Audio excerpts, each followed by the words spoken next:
Yahya Jammeh, the president who boasted he could be in power for 1 billion years.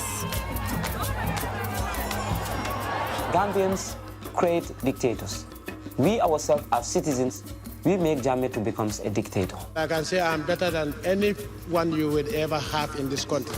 In the end, he managed 22 years of corruption, torture, and brutal political repression. They came with live bullet and killed a lot of students.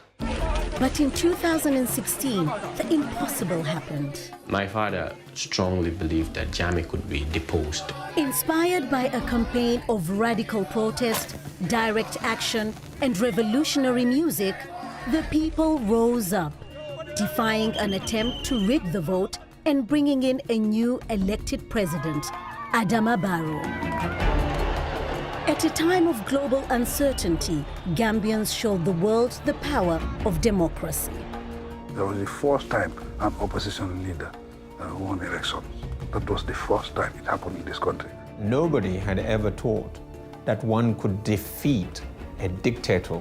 But as Gambians look to the future, there are concerns that the new president has been too slow to remove some of the worst offenders of the previous regime. And they apply by the old mindset. The first thing you think of when you see people protesting, hey, no, okay, shut up, hey, put your hey, da-da-da-da. This is the story of how Gambians pulled off an extraordinary political heist and of the challenge they now face in escaping the shadow of Jammeh's rule.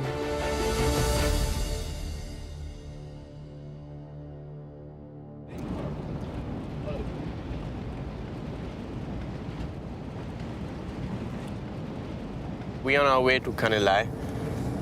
Canal is the home of the former president. So today we would say what a luxury the president lived both in, his normal official palace and the palace he built for himself in his hometown.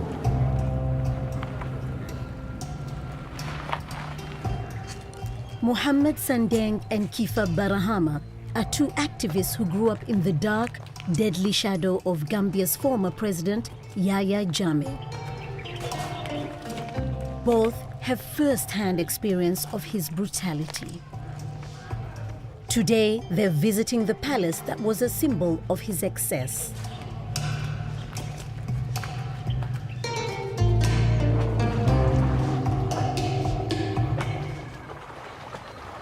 On these grounds, Jammeh spent thousands of dollars on a personal zoo.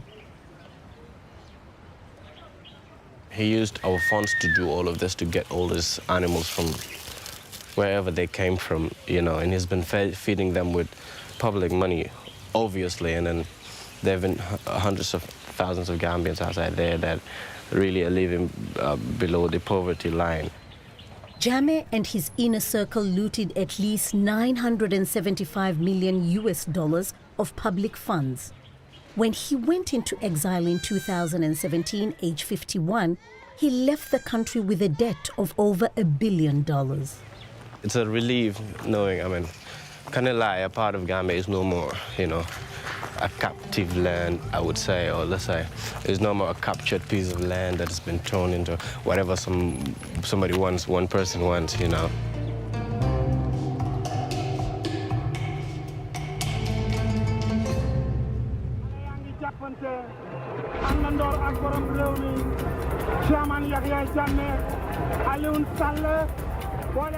Jammeh first came to power in a military coup in 1994. As a young lieutenant leading a temporary military government, he promised a fresh start for Gambia. His coup came after decades of rule by Gambia's first post-independence leader, Dawda Jawara, a period marred by unemployment and allegations of corruption. We have no plans to stay long. All we are here for is to set a just system. One of the young Gambians who witnessed Jammeh's rise to power was Yankuba Dabo. They ushered into a new Gambia, which would create a lot of opportunity for everyone. And obviously, the mantra of the military junta at the time was transparency, probity, and tranquility. So This was something that resonated with everybody. Fighting corruption, fighting nepotism, fighting Africa's disintegration. During the 2 years of Jammeh, the first year, we are part of the guys who were really supporting him at the time because we wanted change. But once Jammeh had power, he showed no sign of letting go. He used both the police and a personal security team known as the Junglers to ruthlessly cement his rule. Initially deployed primarily against political enemies, this use of violence spilled out into the open. He said a lot of things. He promised the Gambian a lot of things. But at the end, early 2000, he started attacking the population. In April 2000, the streets of Westfield, just outside the capital Banjul, were filled with student protesters. One of their aims was to seek justice for the reported rape of a schoolgirl by a police officer. At the time, I think there was this perception that the security forces or members of the security forces could do anything to anybody and got away with it. So the student went out there to protest against what happened to their colleague, but also to protest against the whole status quo at the time. I was in grade 5. I was just in school and I heard people shouting. Then that's the time some other students came to our class and said that we all need to go out. There is something that has happened. They have killed our colleague. They have killed our friends. And that protest turned crazy, you know. I remember that. I was like there with my uncle Lamembo. He was taking me to school. And we were like right up the block at Church's Town, and it was all blocked up. I've seen people falling down. I didn't know whether they were shot, but I've seen people falling down, people crying, students crying. 14 students were killed.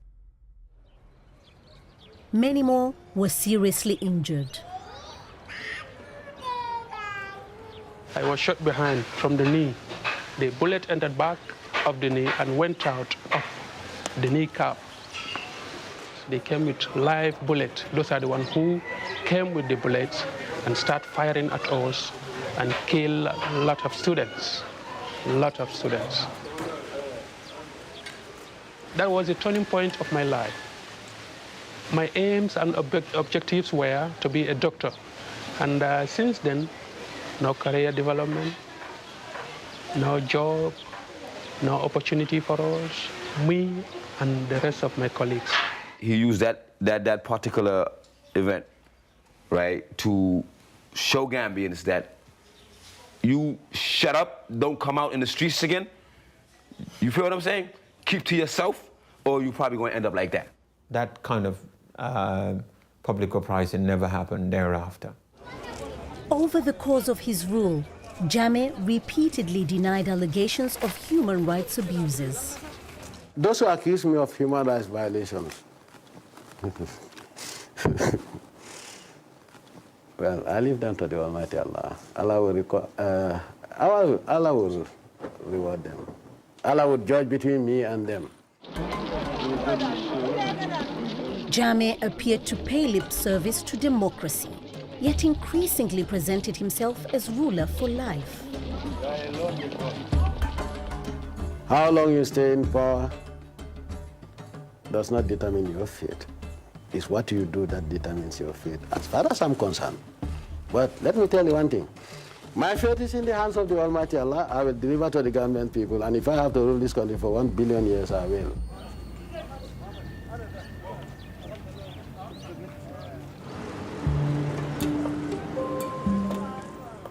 While Jammeh's repressive police tactics kept protesters off the streets, a new political space opened up online, in social media and music. In the early 2010s, rappers like Ali Cham, more popularly known as Killer Ace, began to exploit this new space that was far harder for Jammeh to control. Yeah, this is where I live. I'm from Tallinding, Forokono, man. You see what it's like? You know, it's a ghetto. Yeah, but the ghetto is where, you know, there's a lot of beauty in the ghetto. If you listen to my music and you listen to my song, you can tell It's based on my surroundings, you know what I'm saying? Everyday stress, yes, it leads to frustration. I'm walking down dirty roads, which ain't got enough pavement. Waiting for a van, we ain't got no bus stations. My peoples are working extra hard until their guts are aching. And at the end of the day, don't get enough payment. Killer's music began addressing some of the most obvious failings of the Jammeh regime. You got this, you know, oppressive system. You got poverty. You got these young children who, you know what I'm saying, are going through things that they shouldn't go through as children. So I'm like, come on. In 2015, Killer released a song that would put his life in danger. Titled Kuboka Sigetaji, the track carried a simple but radical message. I mentioned corruption. I mentioned the lack of freedom of expression. I mentioned arbitrary arrest and detention. I mentioned the extravagant lifestyle that the president used to have, you know what I'm saying? And a lot of things that were not going right.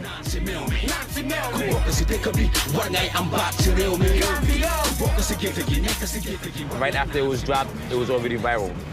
You know, so a few hours later, before the morning, like, the song had already spread like wildfire, you know what I'm saying?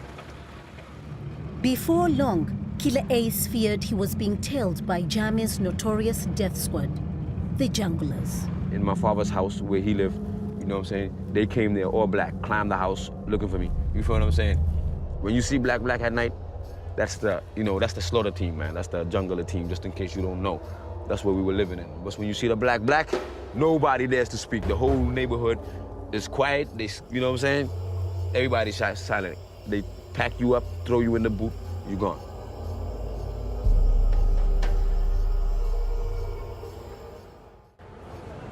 While Killer Ace fled to exile in Senegal, frustration with Jammeh back at home was gaining momentum.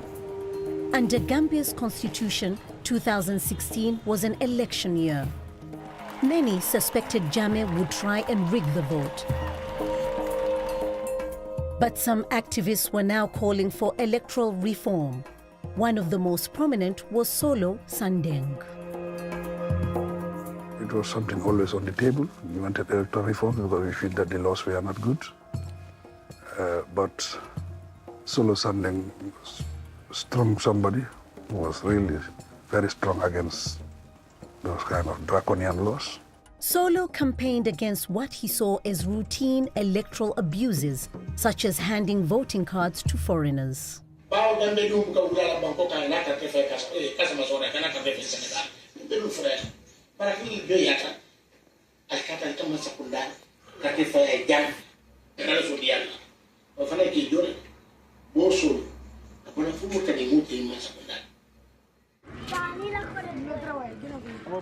In early 2016, Solo's son Muhammad worked as personal secretary to his father. He had always been telling truth to power, you know, in any way that was going to be beneficial to us. I came from a very loving family, and then as a kid of a politician, I was exposed to politics very early. As Solo spoke out, he took ever greater risks. Each time I try to confront him, you know, in a very nice way about that, what he says is that I'm not doing this for myself. I'm doing it for you. You know, I'm doing it for a greater cause.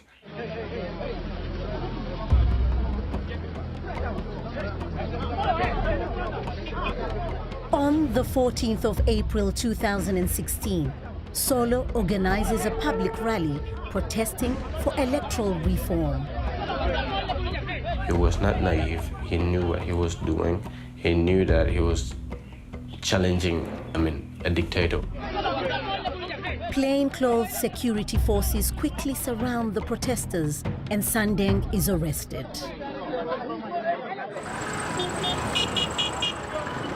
Kifa Barahama was covering the protest as a journalist. He saw the moment Solo was taken by the police and driven away. I just come right at the window. I asked him, Solo, are you arrested? He just looked up my eyes and said, yes, I'm arrested. He said it, that these people They wanted to kill me. You can go and write. This is what Solo Sandeng said from his mouth.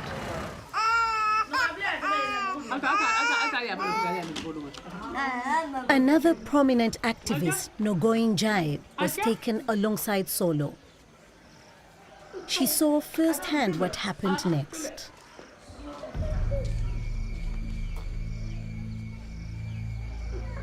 Ntanin Solo beta ta wat kilinela.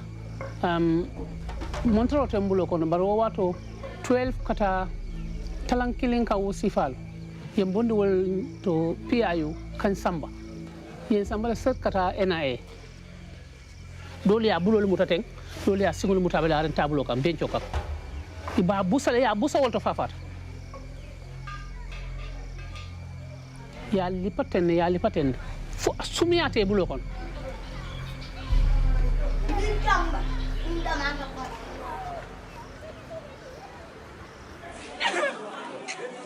On the streets of Gambia's capital, it wasn't yet known for certain that Solo was dead. All the same, many already feared the worst.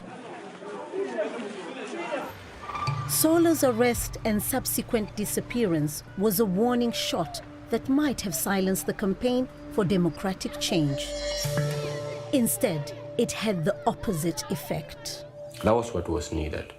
We only needed a catalyst to start, confronting Jammeh in his face. For long-time opposition leader Usaino Dabo, Solo's suspected murder had lit a fuse.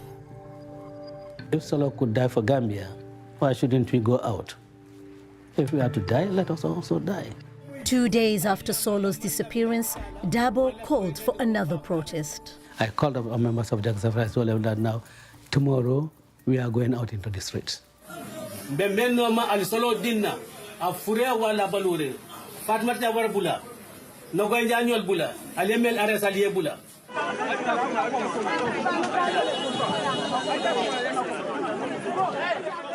aim of the protest was to get my dad and the rest of the people that he was arrested with released, and especially him, dead or alive.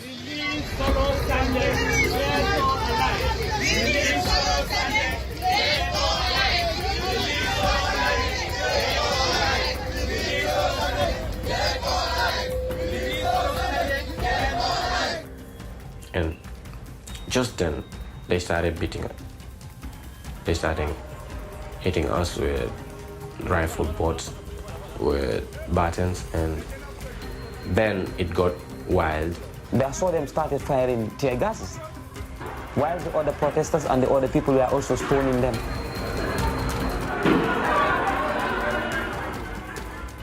We were also arrested. Still feel the pain here because I was winked off from the truck. I fell down and they kicked me. Kifa sustained serious injuries during the protest. Whenever I look at it, it's just like a nightmare to me. And seeing myself in this condition, this picture was taken after the incident, after the time I was beaten. In the days after the protest, Kifa was detained by police and says he was tortured.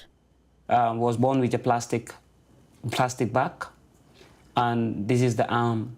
This was the rifle butt that the security were using. They told me that you are going to drink our urine as your water. And they urine into a bottle. They open my mouth, take out the cloth from my mouth, and put the urine inside they forced me to drink it.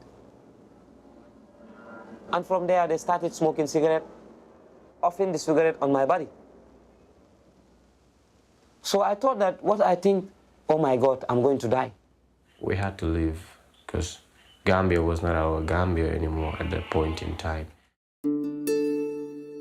Kifa was released and he and Solo's family escaped into exile in Senegal. It was only then that they received official news that Solo was indeed dead.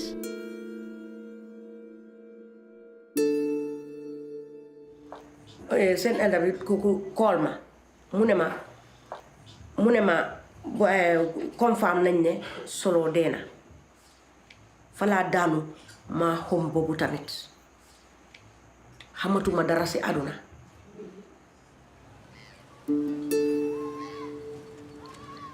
It emerged that Solo had been denied a proper Muslim funeral. Without the knowledge of Solo's family, he'd been buried in a secret, shallow grave. They just dumped him in a dugout hole as if he was a dog. I mean, they were subjected to the most horrendous treatment, brutalized,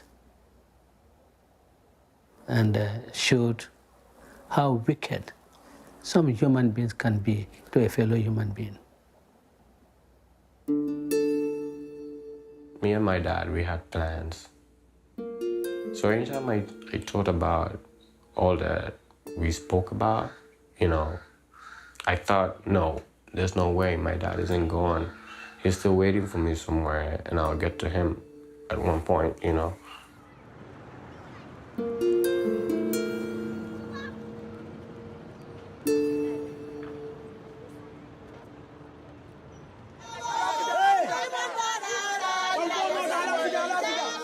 Outraged by the brutality of Solo's death, Gambians continued to protest. You could see how things unfolded, how fear broke down, that you could say, we don't want Yaya Jammeh anymore. We want Yaya Jammeh down. For the first time since the student protests of 2000, Gambians were now regularly taken to the streets to demand change. There was resistance to his dictatorial tendencies, or being built up. Jammeh's brutality was also having consequences closer to home. Now, his own bodyguards were secretly turning against him. Still fearing the long reach of Jammeh, they've asked to be kept anonymous as they speak for the first time on television about what made them turn against the former president. I have to protect my identity because still now, I feel I'm not 100% safe in the country. The bodyguard's fear is rooted in personal experience of Jammeh's unpredictable temper. Sometimes, when he's upset, you know, he will just give out order for people to lock you up. So this is why now we start, you know, having in mind how to overthrow him. The bodyguard's chance for revenge came when they were privy to an alleged secret meeting between Jammeh and the mayor of Kanifing, Yankuba Koli.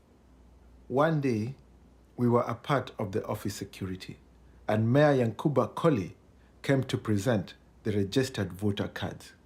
Then he was given access to see the ex-president. Then he was telling the ex-president that we have gathered some registered voter cards for a start. And he was asked about the amount, and he said 300,000 plus. He was telling him it's a good start. Koli strongly denies these allegations. Jammeh's bodyguards met to decide on a course of action. It's claimed the president's plan was to give out 300,000 fraudulent voting cards to foreigners. This many foreign votes would be more than enough to sway the election in a country of under 900,000 registered voters. So, how can we solve this problem? Because if this man have to win for this next election, things are going to be tougher. Destroying the voting cards would disrupt an attempt to rig the election, but it could have fatal consequences. I was in fear because I was even thinking that they might kill my family. Very, very brave. It was risky. If they were caught there, that was just summary execution. No doubt about that.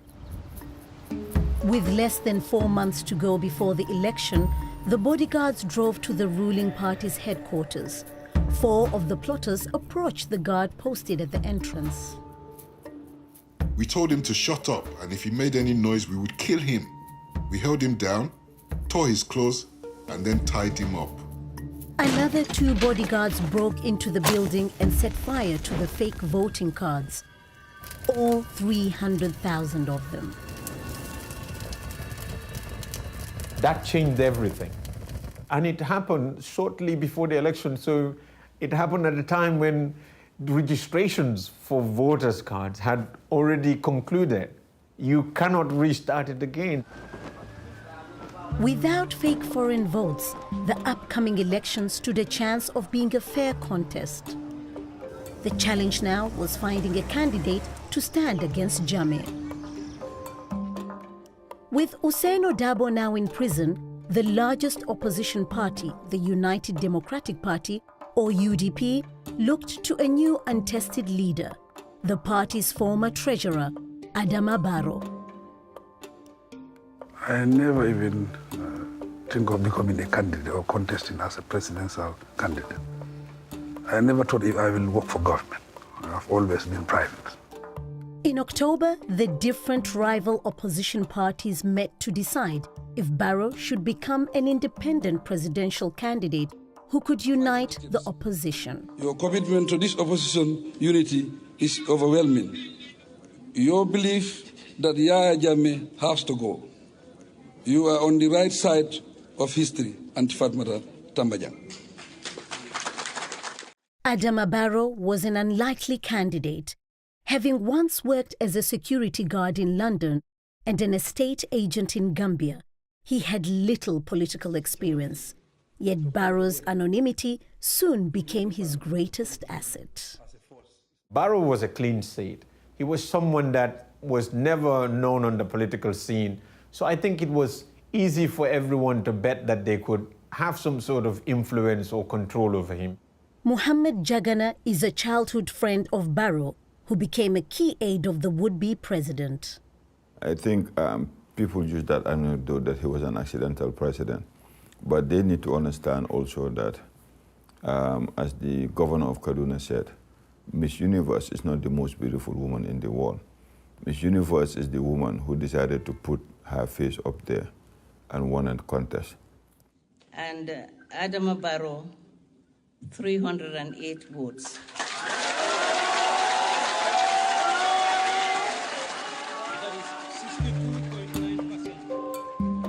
From that day, I think everybody thought this boy can make a difference for this country. He can make a change. Barrow agreed with opposition leaders that, if elected, he would only stay in power for 3 years. It was a crucial factor in uniting the coalition parties around their new leader. Gambians are already tired of 22 years of Yahya Jammeh's misrule. And this year, by the grace of Allah, we shall end this misrule. Long live the coalition and long live Gambia. United around a new leader, the opposition began their campaign across Gambia for the election scheduled for December 2016. Yahya Jammeh killed many people in this country.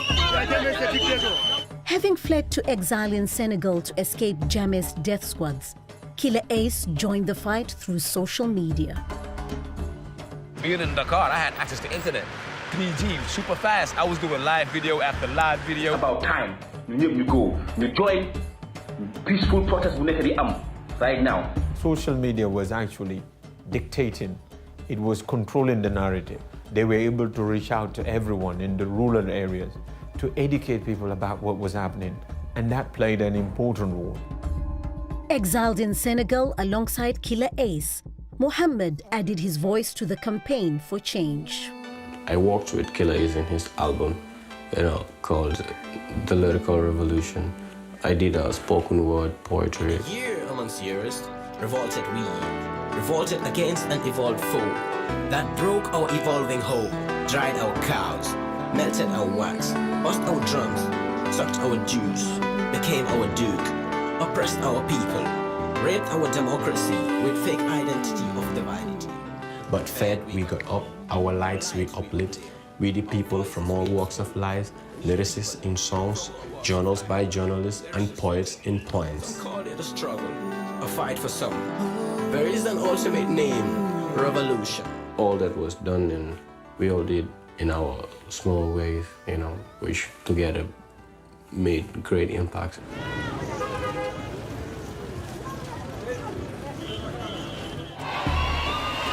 Back on the ground in Gambia, it seemed as if the time of the accidental president had finally come.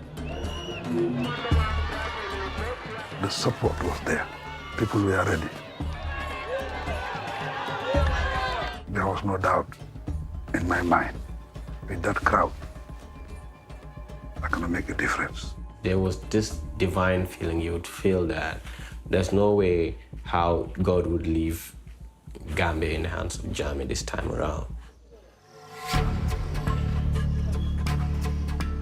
Finally, it was time for Gambians to go to the polls.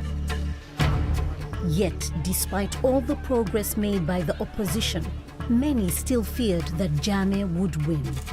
It got into people's mindset that it was going to be impossible to remove Jammeh. So some people even believed that it was a waste of time or waste of votes voting for the opposition. By the grace of the Almighty Allah, I've had the biggest landslide in the history of my elections in this country. Thank you. That does not happen. Thank you. Thank you. Thank you. It's like, is it real that you are able to defeat Jammeh? Because psychologically, we feel that we cannot do it. That's what everybody thought. And then, at a stroke, 22 years of Jammeh's rule seemed finally to be over. I hereby declare Adama Barrow duly elected to serve as President of the Republic of the Gambia.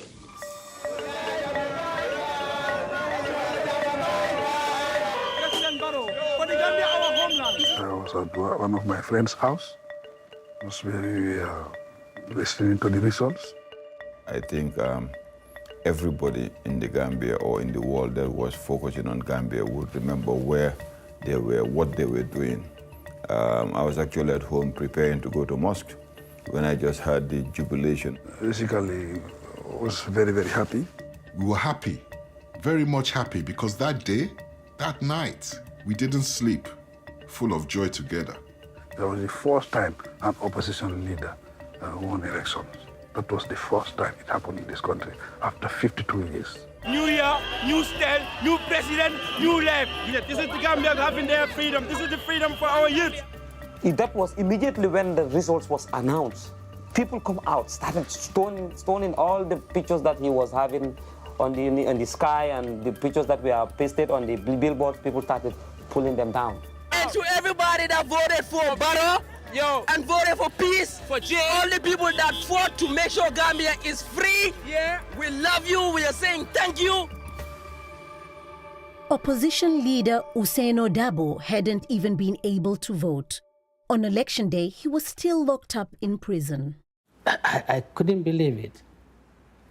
And then the main yard where you have the other convicts, they were banging their door, the doors of their cells, and the other side of the maximum security, cell number 4, they were also banging. And I came to realize, well, this is true. It was quite significant, not just for Africa, but for, I believe, the rest of the world. Because prior to that, nobody had ever thought that one could defeat a dictator in a democratic process. For some, however, in the midst of celebration, it was also a moment for reflection. Suddenly, I could see Solo stand in front of me. And actually, my tears rolled down. I thought of several people who had been part of this struggle, and what they struggled for has come to fruition. I could not celebrate when Jammeh lost. I only celebrated with my family. Just the first we put in the air and we took a photo.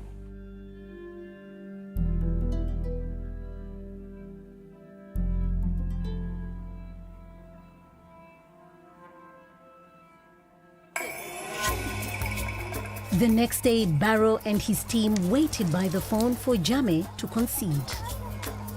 We were all waiting. It was like, everybody is looking forward to this call. Is it going to happen? I'm calling you to wish you all the best. The Gambian people have spoken, and I have no reason to contest the will of the Almighty Allah. Hello? Are you hearing me? It was unbelievable. It was just completely out of Jammeh's character. This wasn't Jammeh. Gambians were astounded when Barrow left open the possibility of asking the outgoing president for advice. And inshallah, if we need any advice, in any area we will always consult you. Thank you. Though I'll be a farmer in Canal.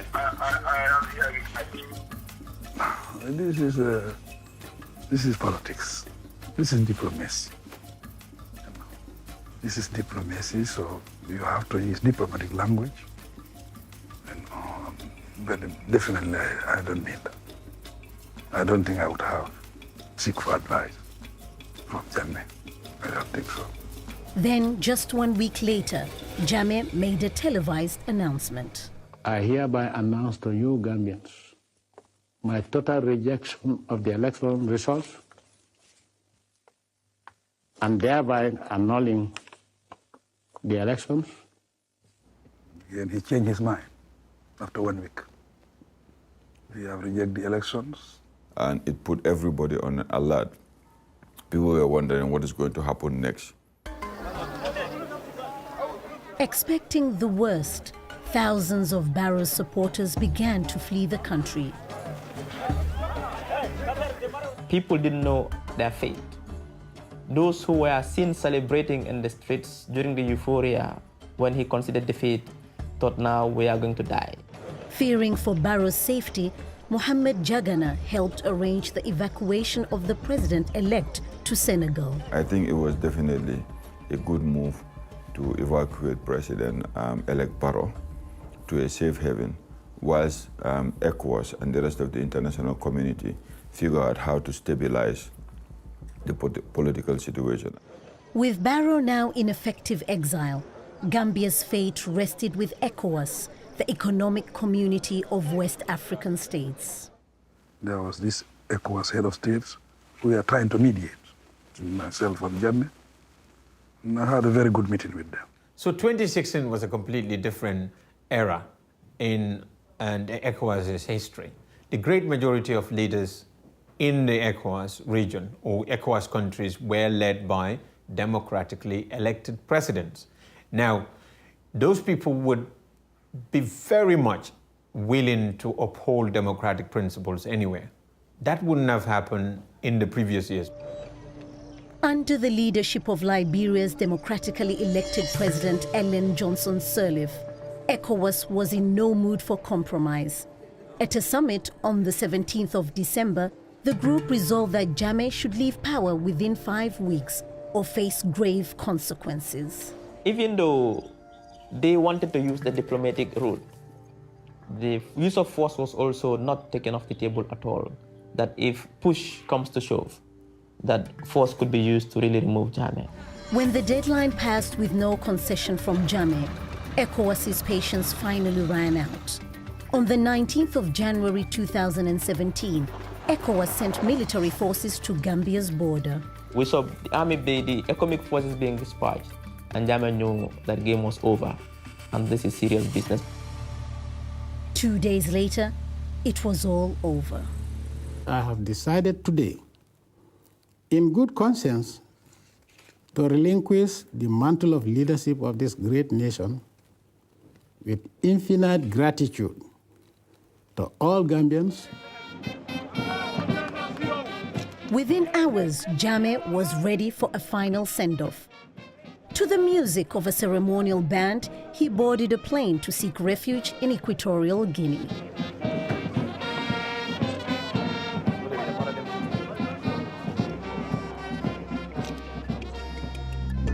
And with Jammeh gone, it was finally time for Gambia's new president to return. When we came down the plane, it was emotional to see. You could see the welcome, the passion people had.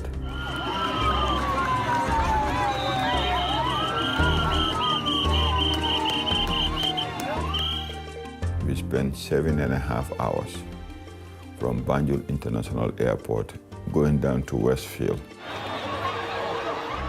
And I was like, wow, the wind of change has arrived. I feel deep in my heart. Gambians are out there supporting me and supporting the cause of change, supporting the cause for democracy. So this was huge. It was very emotional. In the coming days, exiles like Killer Ace also returned to Gambia. There can only be a new Gambia if we change the way we think, the way we act, the way we relate to each other. If we change our mind state, then there can be a new Gambia.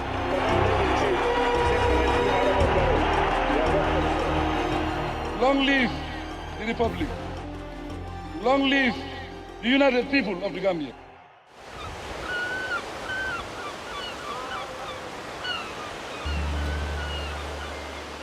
After almost a year in exile, Mohammed returned to Gambia in February 2017. Seeking closure for the death of his father, he chose to attend the police exhumation of his body. We were invited as a family to come to the spot of the exhumation, and it happened right here at the corner, you know. Solo's shallow grave was in the grounds of a building belonging to Jammeh's National Intelligence Agency. He was brought in a pickup truck, behind a pickup truck, to be buried somewhere, you know, around a corner of this building. Coming to this environment really gives me memories of a great loss. It's really very, very somber, and it's cold. It's a very cold feeling. Solo's suspected killers are now on trial, and that means that 2 years after his death, his body is still being held by the state, and Mohammed is unable to give his father a proper funeral. I want to be all right, that's all I want. I just want to be okay, you know. I want to get my father's body and bury it. I want to get our father and bury his remains.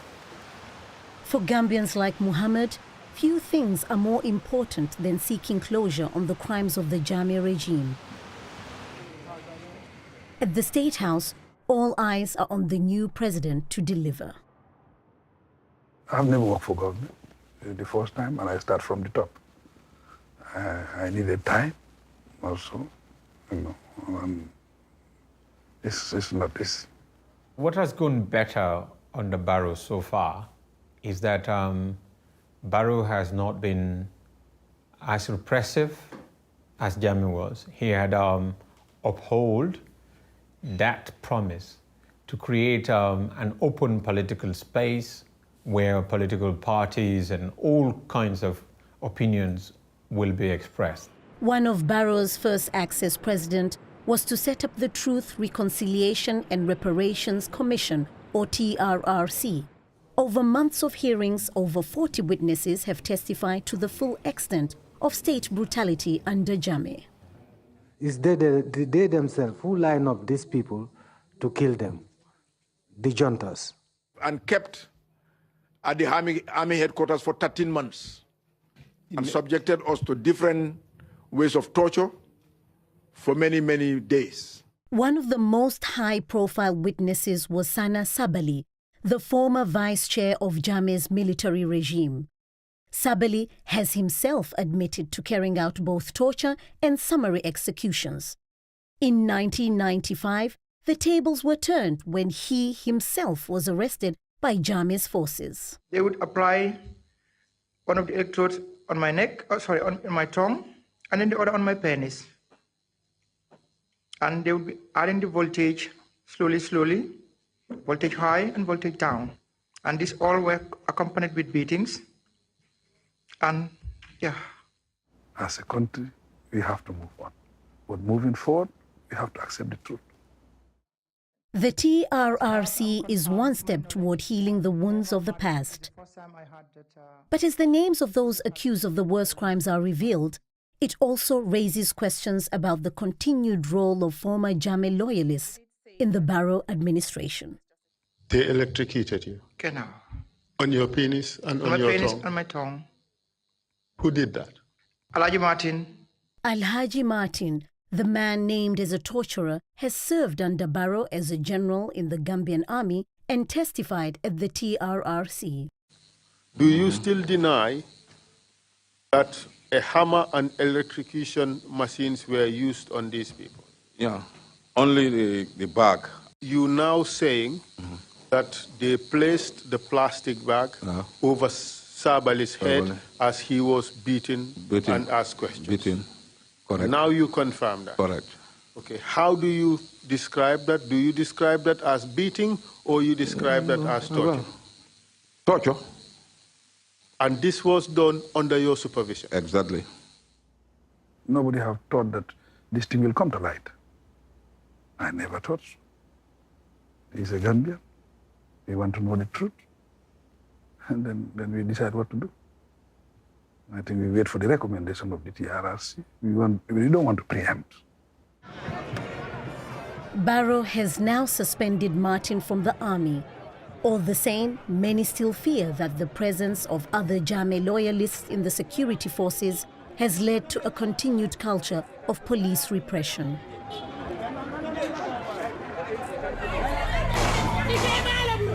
"50 kilometers outside Gambia's capital, chaos unfolded when police clashed with locals protesting against the construction of a mine in the town of Farababanta.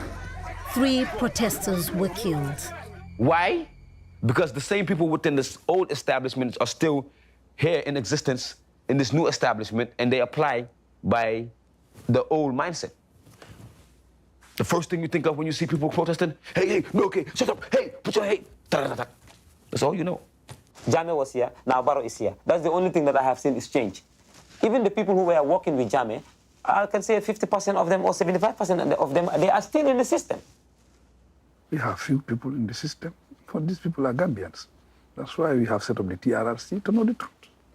You have to know the truth first. Then the truth will dictate what we do next. For those disappointed with the new president, one comfort was Barrow's original promise to only remain in power for 3 years. The 3 years was a verbal agreement, but in reality, it's not feasible. Because we have things to do. We feel that we can do that in 5 years, but 3 years is not possible.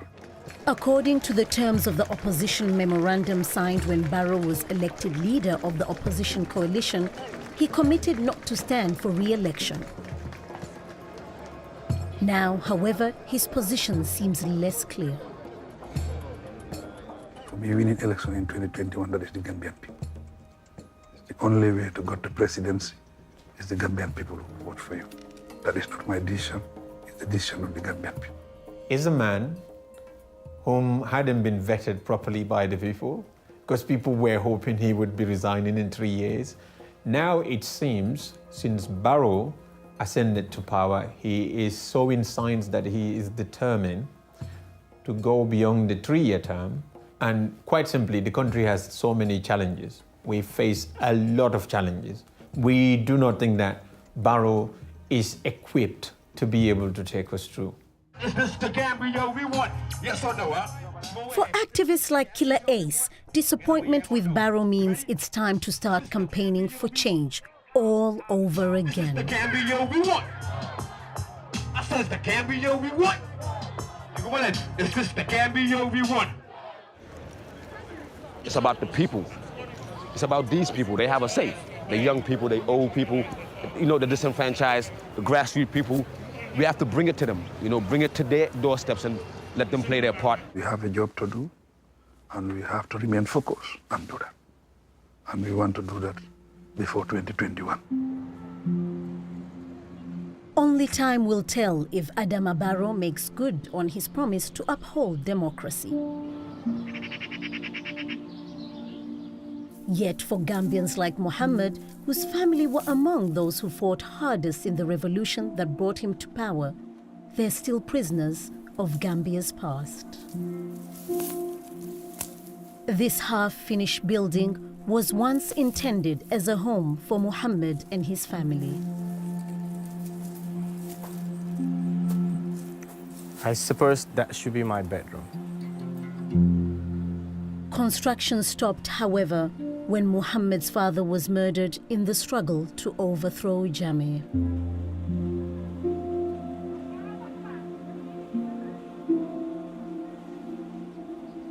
And our daddy,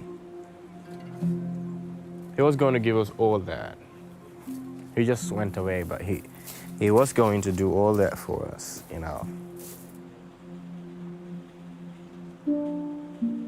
It gives me a lot of mixed feelings and makes me want to cry, but the only reason why I don't cry is I know I'm supposed to stay strong, you know, and keep on what he started. So there's nothing like crying. It's not going to solve anything about it. Today, these ruins stand as a reminder of the human cost of Gambia's democratic revolution and its uncertain rewards.